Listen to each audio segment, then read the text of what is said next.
हिरव्या रंगावरनं बरंच राजकारण होत आहे. गणेश नाईक असं म्हणले की हिरवा रंग हा प्रत्येक झेंड्याचा आहे, त्याचं भांडवल किती करायचं ते प्रत्येकानं ठरवावं, अशा पद्धतीचा प्रश्न करून भाजपलाच घरचा आहे दिलाय. बघा, हा विषय चालू आहे हिरव्याचा. हा भारतीय जनता पक्षाचा जुना धंदा आहे. हिरवा रंग कोणाच्या मालकीचा नाही. हिरवा रंग म्हणजे निसर्ग आहे. आणि हिंदुहृदय सम्राट बाळासाहेब ठाकरे यांची जर जुनी वक्तव्य पाहिलीत तर त्यांनीही सांगितलेलं आहे की हिरवा रंग म्हणजे कोणाच्या मालकीचा, कोणाच्या बापाचा नाही. हिरव्या रंगावर कोणाची मालकी नाही. हे बाळासाहेबांनी सुद्धा हिंदुहृदय सम्राटांनी सांगितलेलं आहे. त्याच्यामुळे भारतीय जनता पक्ष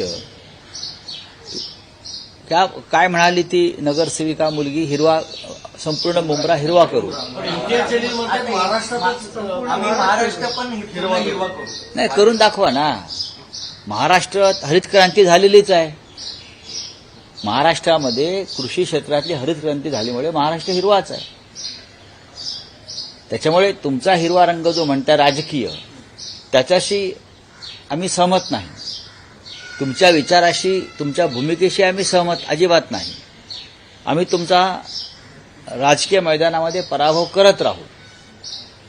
हिरवा रंगावरती फक्त मुस्लिमांचा अधिकार आहे का? तर अजिबात नाही. हिरवा रंग हा निसर्गाचा रंग आहे आणि त्याच्यावर सगळ्यांचाच अधिकार आहे. पण भगव्या रंगावर भाजप असेल, तुमची शिवसेना असेल, एकनाथ शिंदेची शिवसेना असेल, ही दावा करते का? कोण? भगव्या रंगावर. बघा, भगवा रंग जो आहे, आम्ही जेव्हा म्हणतो आम्ही भगवा फडकवणार, संपूर्ण महाराष्ट्र भगवा करू, याचा अर्थ छत्रपती शिवाजी महाराजांचा विचार आम्ही महाराष्ट्रामध्ये पसरवू आणि छत्रपती शिवाजी महाराजांनी जी भगवी पताका महाराष्ट्रात फडकवली ती आम्ही कायम ठेवू. याच्यामध्ये काहीच दुसरी कोणती महाराष्ट्रात छत्रपती शिवाजी महाराजांचा जो भगवा रंग आहे त्याचा सुद्धा धर्माशी संबंध जोडत नाही. तो स्वराज्याचं प्रतीक, हिंदवी स्वराज्याचं प्रतीक आहे भगवा झेंडा म्हणजे. आणि जसं आम्ही म्हणतो की मुंबईवर फडकवू, महाराष्ट्रावर फडकवू, लाल किल्ल्यावर फडकवू, फडकवणारच ना.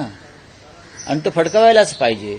आणि त्याच्याबरोबर हे सगळे इतर रंग जे आहेत, हिरवा, लाल, पिवळा, प्रत्येक पक्षाने आपापले रंग स्वीकारलेले आहेत. प्रत्येकाने स्वीकारलेले आहेत. डॉक्टर आंबेडकर साहेबांच्या पक्षाचा निळा, हे सगळे रंग एकत्र येऊन हा देश निर्माण झालेला आहे.